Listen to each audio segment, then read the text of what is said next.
আপনাদের মধ্যে অনেকেই জানেন যে আমি কর্মসূত্রে বাচ্চা নিয়ে বোলপুরেই থাকি। সেরকমই আজ একটা বিশেষ দিন। আজ তো রথযাত্রা। ছোট্টবেলায় আমার রথের দিনটা একেবারেই আলাদা কাটতো। বাবাকে অনেকবার বলে বলে কেঁদে দিলে তবেই আমাকে মা কিংবা দিদার সাথে রথ দেখতে পাঠাতো।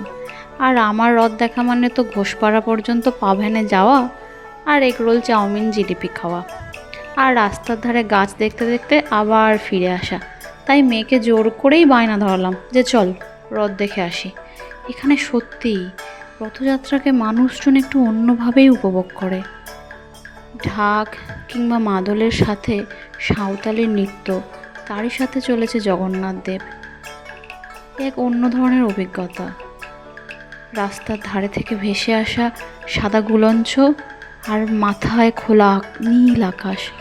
কত মানুষ ধারে ধারে দাঁড়িয়ে আছে আর দেখছে, কিন্তু কোনো ঠেলাঠেলি নেই। আমি তো থাকতে না পেরে মেয়ের জন্য একটা ময়ূর কিনে খেলতেই শুরু করে দিলাম। ওই মাদলের বাজনার সাথে মনে হচ্ছিল আমিও বাচ্চাগুলোর সাথে তালে তালে একটু নাচি। একটার পর একটা রথ আসছিল, আর তার সাথে একটার পর একটা আলাদা তাল, আলাদা ধরন, আলাদা সব কিছু। যেন মনে হচ্ছিল রথের কার্নিভাল যাচ্ছে। আমার বাচ্চা তো খুব খুশি, আর বারবার দুটো হাত তুলে বলছে জয় জগন্নাথ, জয় জগন্নাথ। আসলে ওখানকার ভাইবসটাই এমন, মনে হচ্ছিল যেন আমিও বলি জয় জগন্নাথ, জয় জগন্নাথ। মাথায় ওই নীল আকাশ, সত্যি আজ একটা অন্য রকমের অভিজ্ঞতাই হচ্ছিল।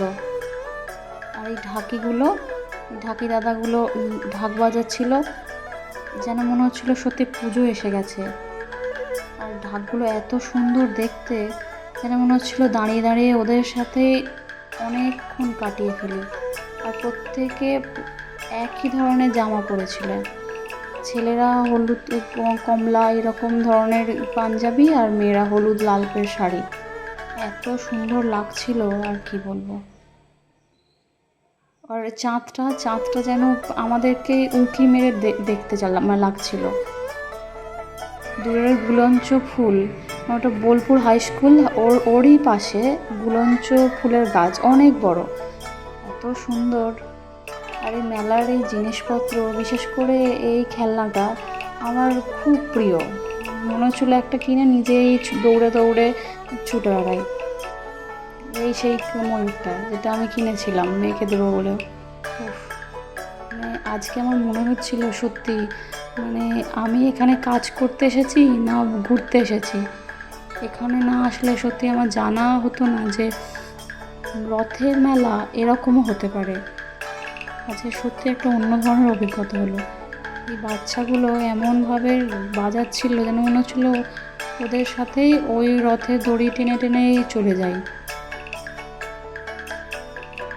সন্ধেও হয়ে আসছিল, আর ঘরে যাওয়ার তাড়াও ছিল, কেননা কালকে আবার ডিউটি যেতে হবে।